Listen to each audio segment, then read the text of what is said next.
नमस्कार, मैं हूं अंकुर और आप देख रहे हैं सत्य हिंदी का न्यूज बुलेटिन। एक नजर अब तक की सुर्खियों पर। ट्रंप के अमेरिकी राष्ट्रपति पद की शपथ लेने से पहले और उसके कुछ दिनों बाद तक ट्रंप और पीएम मोदी के बीच नाराजगी की खबरें चल रही हैं।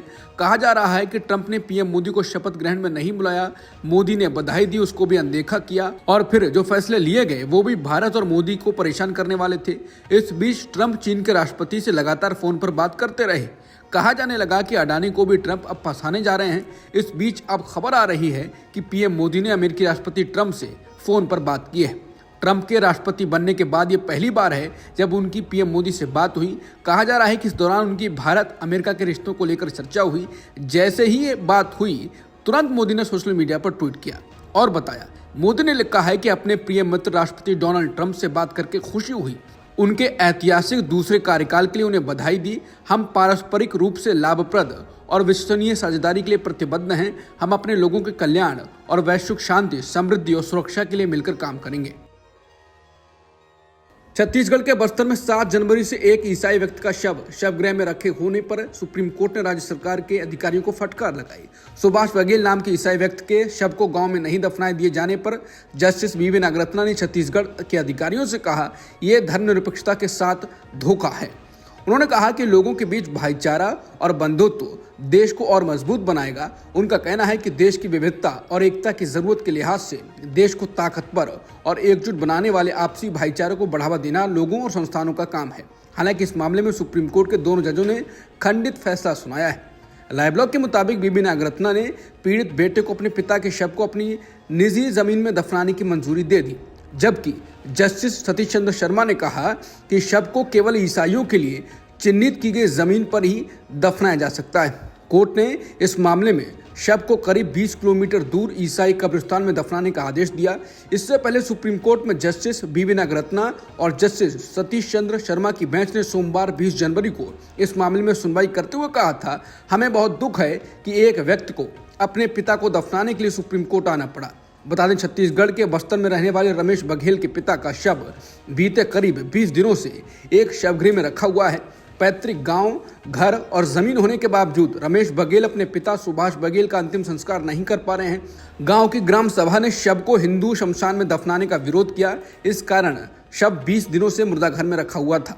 ये मामला उस वक्त और बढ़ गया जब ग्रामीणों ने यह आरोप लगाया कि मृतक ने ईसाई धर्म अपनाया था, इसलिए उसे गाँव में दफनाने की अनुमति नहीं दी जा सकती।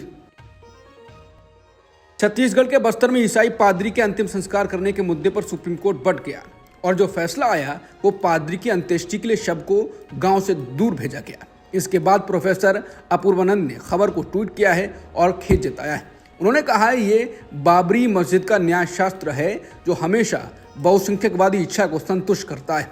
अब अदालतों ने यह कहना शुरू कर दिया है कि वो माइनॉरिटीज के अधिकारों की रक्षा नहीं कर सकते क्योंकि इससे बहुसंख्यक नाराज हो सकते हैं। बता दें, सुप्रीम कोर्ट ने शव को गांव से 20 किलोमीटर दूर दफनाने का आदेश दिया है।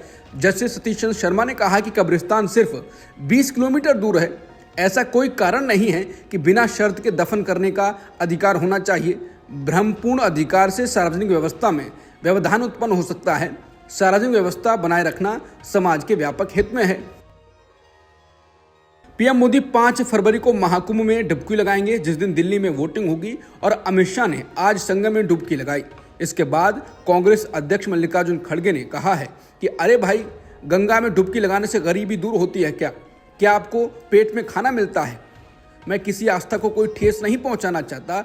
अगर किसी को दुख हुआ तो मैं माफ़ी चाहता हूं, लेकिन आप बताइए कि जब बच्चा भूखा मर रहा है, बच्चा स्कूल नहीं जा रहा है, मजदूरों की मजदूरी नहीं मिल रही है, जब ये सब है तो ये लोग कंपटीशन में डुबकियां मार रहे हैं। कंपटीशन में पहले एक डुबकी मारता है, फिर दूसरा, और जब तक टीवी पर अच्छा नहीं आता तब तक डुबकी मारते रहते हैं। ऐसे लोगों से देश की भलाई होने वाली नहीं है। हमारी आस्था भगवान है, कर सकते हैं, हर एक को आज़ादी है। आप रोज़ पूजा करिए, घर में हर आदमी और हर महिला पूजा करके बाहर निकलती है, हमें कोई ऐतराज़ नहीं है। हमको ऐतराज़ है गरीबों का जो शोषण हो रहा है धर्म के नाम पर, उसके खिलाफ हमको लड़ना है। कांग्रेस अध्यक्ष मल्लिकार्जुन खड़गे के गंगा में डुबकी लगाने और देश की हालत पर ध्यान न देने पर टिप्पणी करने के बाद बीजेपी भी हमलावर हो गई। अब बीजेपी ने कांग्रेस पर गंभीर आरोप लगाए हैं। भाजपा ने कहा कि कांग्रेस अब हिंदुओं के खिलाफ अपनी नफरत को सार्वजनिक रूप से जाहिर कर रही है। भाजपा की आईटी सेल के प्रमुख अमित मालवीय ने खड़गे के बयान का वीडियो साझा करते हुए इसे गांधी परिवार के विचार बताया। उन्होंने कहा कि कांग्रेस पार्टी अब नई मुस्लिम लीग बन चुकी है। भाजपा का कहना है कि महाकुंभ जैसे कार्यक्रम को लेकर कांग्रेस का यह व्यवहार दर्शाता है कि पार्टी हिंदू धर्म और उसकी आस्थाओं के खिलाफ है। बीजेपी प्रवक्ता समित पात्रा ने भी इस पर अपनी तीखी प्रतिक्रिया व्यक्त की और कहा कि महाकुंभ एक ऐतिहासिक और आध्यात्मिक महत्व का आयोजन है जो भारत की सनातन आस्था का प्रतीक है। उन्होंने सवाल उठाया कि क्या कांग्रेस हज यात्रा या इफ्तार पार्टियों को लेकर भी ऐसी ही अपमानजनक टिप्पणियां करेगी। उनका कहना था कि राहुल गांधी और सोनिया गांधी को इस बयान पर सार्वजनिक रूप से स्पष्टीकरण देना चाहिए। खड़गे के बयान पर बीजेपी हमलावर है। इसके बाद कांग्रेस नेता पवन खेड़ा ने कहा है कि आज कांग्रेस अध्यक्ष मल्लिकार्जुन खड़गे ने देश के शाह और शहंशाह को राजधर्म याद दिलाया। उन्होंने वही कहा जो भीष्म ने युधिष्ठिर को कहा था, जो कौटिल्य ने अर्थशास्त्र में लिखा और जो संघ की सबसे प्रिय पुस्तक मनुस्मृति में लिखा है, प्रजा का हित ही राजा का धर्म है। पिछले 10 सालों में धर्म के पीछे छिपकर देश का राजा अपनी जिम्मेदारियों से बचता हुआ घूम रहा है। खड़गे साहब ने तो सिर्फ राजधर्म की सीख दी, पूरी भाजपा ऐसे बिलबिला रही है जैसे पूरी पार्टी की दाढ़ी में तिनका मिल गया हो। आखिर क्यों? क्योंकि एक दलित ने आपको राजधर्म सिखाने की जरूरत कर दी। समाजवादी पार्टी के प्रवक्ता मनोज यादव ने अमित शाह के गंगा में स्नान करने वाला वीडियो ट्वीट किया। इसके साथ ही उन्होंने कहा कि मोदी और अमित शाह की जोड़ी ने भारत में उल्टी गंगा बहाना शुरू कर दिया है। अमूमन हम और आप देखते थे कि बहुत सारे देश के लोग साधु संत और ब्राह्मणों का सम्मान करते थे और उनसे आशीर्वाद लेते थे। अब साधु संत एक नेता को नहला रहे हैं। धर्म के विपरीत लगातार गुजरात की जोड़ी काम कर रही है। इतना डर कभी भारत की संस्कृति में साधु संतों के अंदर नहीं देखा गया। विवादों में घिरे रहे मुख्य चुनाव आयुक्त राजीव कुमार अब रिटायर होने वाले हैं। 18 फरवरी को उनको पद छोड़ना पड़ेगा। इस बीच अब बताया जा रहा है कि सरकार ने अगले मुख्य चुनाव आयुक्त को ढूंढना शुरू कर दिया है। केंद्रीय कानून मंत्री अर्जुन राम मेघवाल के तहत एक कमेटी बनाई गई है। बता दें, अब तक सबसे वरिष्ठ चुनाव आयुक्त को ही मुख्य चुनाव आयुक्त के रूप में प्रमोट किया जाता था, लेकिन पिछले साल चुनाव आयुक्त और मुख्य चुनाव आयुक्त की नियुक्तियों पर एक नया कानून लागू हुआ। इसके बाद अब ऐसा नहीं होता। वित्त मंत्रालय ने सेबी के नए प्रमुख की तलाश शुरू कर दी है। इस संबंध में वित्त मंत्रालय के तहत आने वाले आर्थिक मामलों के विभाग की तरफ से कई अहम अखबारों में विज्ञापन दिया गया है। मौजूदा सेबी प्रमुख माधवीपुरी बुच का कार्यकाल इसी महीने 28 फरवरी को खत्म हो रहा है। माधवी बुच ने 2 मार्च 2022 को सेबी के चेयरमैन के रूप में पद संभाला, जिसके 3 साल बाद अब वो उस पद से हटने वाली हैं। विज्ञापन में नए सेबी चेयरमैन को मिलने वाली सैलरी का भी जिक्र किया गया है। सेबी प्रमुख का मासिक वेतन 5 लाख से ज्यादा होगा।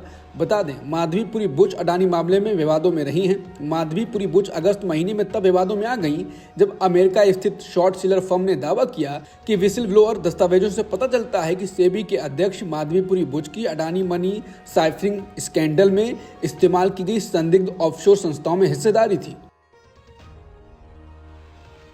राहुल गांधी आज आम्बेडकर की जन्मस्थली से संविधान, आरक्षण, कास्ट सेंसस और देश के मुद्दों पर मोदी को घेर रहे थे। राहुल के बोलने के बाद राहुल का स्वागत करने कांशीराम की छोटी बहन स्वर्ण कौर आई और उन्होंने राहुल गांधी को आशीर्वाद दिया। इसके बाद वो राहुल गांधी के साथ बैठी रहीं। बता दें, स्वर्ण कौर जी का मंच पर आना और राहुल गांधी को आशीर्वाद देना इसलिए भी महत्वपूर्ण है क्योंकि मायावती और कांशीराम के परिवार के बीच अच्छे संबंध रहे हैं और इसलिए कांग्रेस की नजर कांशीराम की राजनीतिक विरासत पर भी हो सकती है। राहुल जिस प्रकार की आजकल राजनीति कर रहे हैं, ये आशीर्वाद मायावती, मोदी और बाकी नेताओं का खेल खत्म कर सकता है। गुजरात बीजेपी के एक नेता ने गणतंत्र दिवस के मौके पर आरक्षण को लेकर विवादित बयान दिया। उन्होंने इसे देश के लिए सरदर्द बता दिया है। इस बयान का वीडियो सोशल मीडिया पर वायरल हो गया है। बीजेपी का नेता का यह बयान पार्टी को नुकसान भी पहुंचा सकता है। जैसा कि आरक्षण विरोधी बयानों के चलते पहले कई चुनावों में झटका खा चुकी है बीजेपी। आरक्षण को लेकर यह बयान बीजेपी राज्य सचिव नौकाबेन प्रजापति ने दिया है। उन्होंने रविवार को बनासकांठा जिले में भाबर नगर पालिका द्वारा आयोजित गणतंत्र दिवस पर ध्वजारोहण समारोह में भाषण देते हुए आरक्षण के विरोध में बात कही। हालांकि वीडियो की हम पुष्टि नहीं करते हैं। सोशल मीडिया पर वायरल वीडियो में भाबर के ही रहने वाले सांसद प्रजापति को गुजराती में ये कहते हुए सुना जा सकता है कि राजनीति, तुष्टीकरण और वोट बैंक की नीति के आधार पर हम आरक्षण को खत्म नहीं कर पाए हैं और हम जानते हैं कि वर्तमान में आरक्षण सिरदर्द बन गया है। बता दें बीजेपी नेता का यह बयान विपक्ष के लिए संजीवनी का काम कर सकता है। इससे पहले भी बीजेपी के नेता ऐसे ही बयान देते रहे हैं और उसका नुकसान बीजेपी को होता रहा है। 26 जनवरी के दिन अमृतसर में संविधान निर्माता बाबा साहेब भीमराव अंबेडकर की प्रतिमा तोड़ने की घटना से लोगों में उबाल है। अमृतसर में भीमराव अंबेडकर की प्रतिमा पर एक युवक ने चढ़कर हथौड़े मारे थे। पंजाब में घटना की निंदा हो रही है, वहीं अब इस घटना के विरोध में बंद का ऐलान किया गया है। इसके अलावा कांग्रेस ने दिल्ली में भी प्रदर्शन किया। कांग्रेस ने कहा कि कल गणतंत्र दिवस पर अमृतसर में बाबा साहेब की प्रतिमा को तोड़ने की शर्मनाक कोशिश की गई। ये पूरी तरह से आप सरकार की चूक और उनकी मौन सहमति का नतीजा है, जो बाबा साहेब के प्रति इनकी मानसिकता बयां करती है। कांग्रेस नेताओं ने कैंडल मार्च निकालकर बाबा साहेब और संविधान विरोधी ताकतों का विरोध किया। दिल्ली कांग्रेस अध्यक्ष देवेंद्र यादव ने कहा कि देश में दलितों, पिछड़ों और अल्पसंख्यकों के साथ जिस तरह का बर्ताव हो रहा है वो बहुत निंदनीय है। जहां जहां आम आदमी पार्टी बीजेपी की सरकार चल रही है, इस तरीके की घटनाएं बहुत हो रही हैं। कहीं ना कहीं केजरीवाल और उनकी सरकार की मौन सहमति नजर आती है। साफ है कि केजरीवाल भी बीजेपी की राह पर ही आगे बढ़ रहे हैं। वहीं कांग्रेस पार्टी लगातार दलितों, पिछड़ों और अल्पसंख्यकों की आवाज उठाती रही है और उनके अधिकारों के लिए लड़ती रही है। लोकसभा में विपक्ष के नेता राहुल गांधी ने आज मध्य प्रदेश के महू में जय बापू जय भीम जय संविधान रैली को संबोधित किया। बता दें, महू में ही संविधान निर्माता बाबा साहेब अम्बेडकर का जन्म हुआ था। यहाँ से राहुल गांधी ने संविधान, जातिगत जनगणना, रोजगार जैसे मुद्दे उठाकर बड़ा संदेश दिया और बीजेपी, आरएसएस और मोदी पर जमकर निशाना साधा। राहुल ने कहा कि हिंदुस्तान में विचारधारा की लड़ाई चल रही है। एक तरफ कांग्रेस है जो संविधान को मानती है और इसके लिए लड़ रही है, दूसरी तरफ बीजेपी और आरएसएस हैं जो संविधान के खिलाफ हैं, इसे कमजोर करते हैं और खत्म करना चाहते हैं। संविधान सिर्फ एक किताब नहीं है, इसमें हिंदुस्तान की हजारों साल पुरानी सोच है। इसमें अंबेडकर जी, महात्मा गांधी जी, भगवान बुद्ध, फुले जी जैसे महापुरुषों की आवाज है। कांग्रेस सांसद ने कहा कि कुछ दिन पहले आरएसएस प्रमुख मोहन भागवत ने कहा था कि हिंदुस्तान को 15 अगस्त 1947 को आज़ादी नहीं मिली, वो झूठी आज़ादी थी, वो सीधा संविधान पर आक्रमण है। बीजेपी ने लोकसभा से पहले भी संविधान को खत्म करने की बात कही थी। इन्होंने कहा था कि अगर 400 सीटें आ गई तो संविधान बदल देंगे, लेकिन उनके सामने कांग्रेस और इंडिया गठबंधन के नेता व कार्यकर्ता खड़े हुए। नतीजा ये हुआ कि लोकसभा में नरेंद्र मोदी को संविधान के आगे माथा टेकना पड़ा। राहुल गांधी ने कहा कि याद रखिए, जिस दिन संविधान खत्म हो गया उस दिन देश के गरीबों के लिए कुछ नहीं बचेगा, दलितों के लिए, आदिवासियों के लिए कुछ नहीं बचेगा। आजादी से पहले देश में गरीबों, दलितों, पिछड़ों, आदिवासियों के पास कोई अधिकार नहीं थे, सिर्फ राजा महाराजाओं के पास अधिकार थे। आजादी के बाद संविधान बना तो देश में सभी को अधिकार मिले। बीजेपी और आरएसएस के लोग आजादी के पहले जैसा हिंदुस्तान बनाना चाहते हैं, जहां लोगों को कोई अधिकार ना हो, सिर्फ अडानी, अंबानी जैसे अरबपतियों के पास सारे अधिकार हों। राहुल गांधी ने अंबेडकर की धरती से बीजेपी और मोदी पर निशाना साधा और कहा कि दलितों, पिछड़ों को गुलाम बनाया जा रहा है और आप देखते जा रहे हो। आपकी लाइफ बर्बाद हो रही है, जिंदगी खत्म हो रही है और आप देखते जा रहे हो। बीजेपी कहती है दूसरी आज़ादी मिली, 1947 वाली सच्ची आज़ादी नहीं थी, अब सच्ची आज़ादी मिली। राहुल गांधी ने कहा कि राम मंदिर के उद्घाटन में मजदूर, पिछड़ों, दलितों, यहाँ तक कि आदिवासी राष्ट्रपति तक को नहीं जाने दिया गया अंदर। इससे पहले नई पार्लियामेंट के उद्घाटन में भी राष्ट्रपति को जाने से मना कर दिया गया था। राहुल बोले ये सच्चाई है। इसके साथ ही राहुल गांधी ने दलितों, पिछड़ों और आदिवासियों के लिए रास्ता बताया। राहुल ने कहा कि रास्ता कहाँ है? राहुल ने कहा कि सबसे पहले पता लगाना है कि जो धन है उसका कितना भाग दलितों और आदिवासियों के हाथ में है, कितना पिछड़ों के हाथ में है, कितना माइनॉरिटी के हाथ में है। इसके साथ ही राहुल गांधी ने एक एक संस्था गिनाई, न्यायपालिका तक अरबपतियों की संख्या बताई और मीडिया तक का जिक्र किया और बताया कि आप लोग कहीं नहीं हैं। राहुल ने कहा कि बीजेपी की सोच में दलितों और पिछड़ों के लिए दो भविष्य हैं। पहला, आप मजदूरी करो और दूसरा, अगर ज्यादा चिल्लाए तो जेल में जाओ। ये उनका 21वीं सदी का विजन है। इसलिए मैंने मोदी के सामने कहा कि आप तो करने वाले नहीं हैं, लेकिन जैसे ही कांग्रेस सरकार आएगी हम जातिगत जनगणना कराएंगे और बताएंगे कि किसकी कितनी भागीदारी है। मोदी डरते हैं, करवाना नहीं चाहते हैं, नहीं कर सकते ये कभी भी। राहुल ने कहा कि पार्लियामेंट में मैंने कह दिया कि 50% की जो दीवार बना रखी है हम इसको तोड़ देंगे, आरक्षण ज्यादा करेंगे। राहुल गांधी महू से मीडिया पर भी भड़के। राहुल ने कहा ये मीडिया कैमरा लिए घूम रहा है, ये आपका नहीं है, ये अडानी अंबानी का है। आप भूखे मर जाओ, आत्महत्या कर लो, इनको फर्क नहीं पड़ता। ये अडानी अंबानी की शादी दिखाएंगे या उनकी नौकरी करते हैं। हिंदुस्तान के किसान की बात नहीं करेंगे, बेरोजगार की बात नहीं करेंगे, अफगानिस्तान की बात होगी, पाकिस्तान की बात होगी, लेकिन मजदूरों और किसानों की बात नहीं होगी। राहुल ने कहा है ये लोग हिंदुस्तान को डराने में लगे हुए हैं कि देखो देखो अफगानिस्तान में क्या हो रहा है, उधर क्या हो रहा है, लेकिन हमको ये बता दो कि हिंदुस्तान में क्या हो रहा है। राहुल गांधी ने संविधान की कॉपी दिखाई और कहा कि अंबेडकर जी का ये संविधान है जिसका अपमान मोहन भागवत जी ने किया। वो कहते हैं कि संविधान ने हमें आज़ादी नहीं दी, संविधान का आज़ादी से कुछ लेना देना नहीं, क्योंकि उनके मुताबिक आज़ादी ही नहीं थी। आज़ादी मोदी जी आए तब आई, वो इस संविधान को नहीं मानते हैं। अंबेडकर जी ने जिंदगी और खून पसीना लगाया था इसको बनाने के लिए और उसका मोहन भागवत ने अपमान किया। इसके साथ ही राहुल गांधी ने कांग्रेस के नेताओं और कार्यकर्ताओं को मिशन बताया कि उन्हें क्या करना है। राहुल ने कहा कि कांग्रेस की बब्बर शेप आपका काम रक्षा करने का है। जहां पर भी बीजेपी आरएसएस के लोग इसका अपमान करें, कमजोरों को मारें, गरीबों को मारें, कांग्रेस के कार्यकर्ता वहां जाकर चट्टान बनकर खड़े हो जाओ। ये आपका मिशन है। मध्य प्रदेश के महू में जय बापू जय भीम जय संविधान रैली में कांग्रेस अध्यक्ष मल्लिकार्जुन खड़गे भी बोले। उन्होंने कहा कि आज संविधान और लोकतंत्र को बचाना जरूरी है, इसलिए रैली कर रहे हैं। खड़गे ने कहा कि महू की धरती ऐसी है जहां बाबा साहेब अम्बेडकर पैदा हुए थे। उन्होंने एक एक आदमी और दलितों, पिछड़ों और गरीबों को उनके अधिकार दिलाने की कोशिश की। खड़गे ने कहा कि एक व्यक्ति इतना काम कर सकता है तो अगर आप सभी अम्बेडकर बने तो बीजेपी की सरकार हिल जाएगी, पता नहीं रहेगा बीजेपी का। आपको अम्बेडकर, नेहरू, गांधी बनना है। ये बनकर लड़ेंगे तो आप कुछ हासिल करेंगे। आपकी तरफ से राहुल गांधी जी लड़ रहे हैं, कन्याकुमारी से लेकर कश्मीर तक पैदल यात्रा निकाल रहे हैं, इस देश के लोगों के लिए, संविधान बचाने के लिए, सब लोगों को जोड़ने के लिए। ये काम आपको भी करना है। खड़गे ने कहा कि आरएसएस, बीजेपी ने देश की आज़ादी के लिए कुछ नहीं किया, ये अंग्रेजों की नौकरी करते रहे, उनके साथ थे, उनकी आज़ादी में कोई भागीदारी नहीं है। क्या ऐसे लोगों को आप माफ करेंगे? इनको सबको सबक सिखाना है तो एकजुट हो जाओ, एकजुट होके हकूक की रक्षा करो। अगर आप नहीं करेंगे तो नुकसान आपका है, राहुल गांधी जी का नहीं। कांग्रेस अध्यक्ष मल्लिकार्जुन खड़गे ने कहा कि धर्म के नाम पर अगर किसी समाज में गरीबों की लूट होती है, शोषण होता है, बर्दाश्त नहीं करेंगे हम। अमित शाह ने संसद में कहा कि जितना नाम अंबेडकर का लेते हो, अगर उतना नाम भगवान का लिया होता तो 7 जन्म के लिए स्वर्ग मिल जाता। ये है उनकी नीति, इसलिए आप बचकर रहना। ये लोग हमको मिटाना चाहते हैं, अगर जिंदा रहना चाहते हो तो लड़ो। ये अमित शाह जैसे लोग भाग जाएंगे, ये बहुत दिन टिकेंगे नहीं। खड़गे ने कहा कि मोदी शाह मिलकर 7 जन्म क्या 100 जन्म में भी स्वर्ग नहीं जा सकते, इनको नर्क मिलेगा लोगों के शाप से। खड़गे ने कहा कि 400 पार कर रहे थे, बहुमत से पहले ही रोक दिया। फिर आप 2 पैर लगाए हुए हैं, एक हमारे आंध्र प्रदेश के सीएम चंद्रबाबू नायडू का है और दूसरा नीतीश कुमार का। ये 2 पैरों पर ठहरे हैं, धकेला तो गिर जाएंगे, ये सरकार गिर जाएगी। विपक्षी पार्टियों की कड़ी आपत्तियों के बावजूद जेपीसी ने वक्फ संशोधन बिल को मंजूरी दे दी है। अब इस विधेयक में 14 बदलाव किए जाएंगे।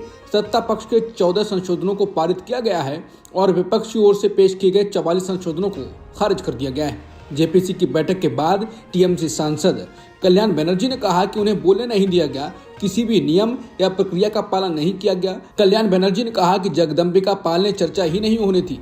फिर वो संशोधन प्रस्ताव लेकर आए, सभी सदस्यों को संशोधन प्रस्ताव पर बोलने नहीं दिया गया, उन्हें खुद प्रस्ताव पेश किया, गिना और घोषणा कर दी। सभी संशोधन पारित हो गए और उनके संशोधन खारिज कर दिए गए। ये लोकतंत्र का काला दिन है। जगदम्बिका पाल लोकतंत्र के लिए सबसे बड़े ब्लैकलिस्टर हैं। वो एक ऐसे व्यक्ति हैं जिन्होंने लोकतंत्र को नष्ट कर दिया है। जेपीसी ने वक्फ बिल को लेकर कुछ बदलाव किए हैं, जैसे कोई संपत्ति वक्फ है या नहीं, इसे तय का अधिकार बिल में जिला कलेक्टर को दिया गया था, लेकिन कमेटी ने इसमें बदलाव किया है।